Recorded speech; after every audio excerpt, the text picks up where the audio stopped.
CRPF-നെ നിയോഗിച്ചിരിക്കുകയാണ്. സാധാരണയുള്ള നടപടിക്രമങ്ങൾ പാലിക്കാതെയാണ് ഇത്തരമൊരു നടപടി. അപ്പോൾ ഇതിനെ എങ്ങനെയാണ് CPM കാണുന്നത്? ക്രമസമാധാന പാലനം സംസ്ഥാനത്തിൻ്റെ വിഷയമാണ്.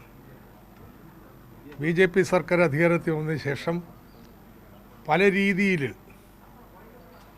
ക്രമസമാധാന പാലനത്തിലേക്ക് കൈകടത്താനുള്ള ശ്രമങ്ങൾ നടന്നു വരികയായിരുന്നു. അതിർത്തി പ്രദേശത്ത് അതിന് പ്രത്യേക നിയമത്തിന് തന്നെ അവർ രൂപം നൽകി. ഇപ്പോൾ അത് ചെയ്തിരിക്കുന്നതും കൃത്യമായിട്ടത് തന്നെയാണ്. ഒരു സ്റ്റേജ് മാനേജ് ഷോ പോലെ ഇരുന്നു ഞാൻ കണ്ടിട്ട്. കാരണം കുട്ടികൾ ദൂരെയാ, അവർ പ്രതിഷേധിച്ചു, ഇദ്ദേഹം അവരുടെ അടുത്തോട്ട് ചെല്ലുന്നത്, എന്നിട്ടും ഗവർണർക്കോ കാരണോ വല്ലതും സംഭവിച്ചു. അദ്ദേഹം അവിടെ കുത്തിയിരുന്നിട്ട് അവിടെ സംഘർഷം സൃഷ്ടിക്കാനുള്ള ശ്രമമായിരുന്നു. അദ്ദേഹം ഫോൺ വിളിക്കുന്നു, നാടകത്തിൽ ഫോൺ വിളി തീരുന്നതിന് മുമ്പ് CRPF എത്തുന്നു. ഇതൊക്കെ സത്യം പറഞ്ഞു കഴിഞ്ഞിട്ടുണ്ടെങ്കിൽ വളരെ പരിഹാസ്യമായിട്ടുള്ള നാടകങ്ങളാണ്. അദ്ദേഹത്തിൻ്റെ പദവിക്ക് യോജിച്ച കാര്യങ്ങളല്ല.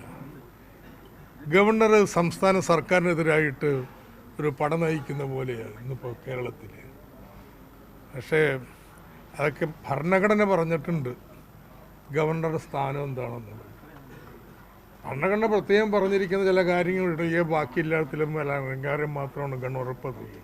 ഇവിടെ തിരഞ്ഞെടുക്കപ്പെട്ടൊരു സർക്കാരുണ്ട്, അത് അദ്ദേഹം ഓർക്കുന്നത് നല്ലത്. ഇങ്ങനെ CRPF ഇങ്ങനെ വരുന്നത് ശരിയാണോ? അങ്ങനെ ഒരു മാർഗമുണ്ടല്ലോ അതിനൊക്കെ? ആരും സംശയമില്ലല്ലോ, തെറ്റാണ്.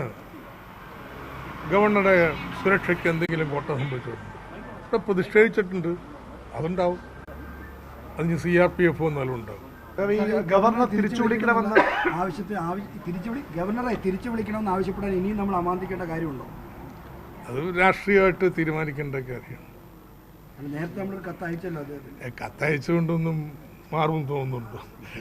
മാറ്റിയിട്ടുണ്ടോ? ഇത് BJP അറിഞ്ഞുകൊണ്ടുള്ള നീക്കമില്ലെന്ന് അല്ല ഗവർണർ വ്യക്തിപരമായിട്ട് ചെയ്യുന്ന കാര്യമാണോ?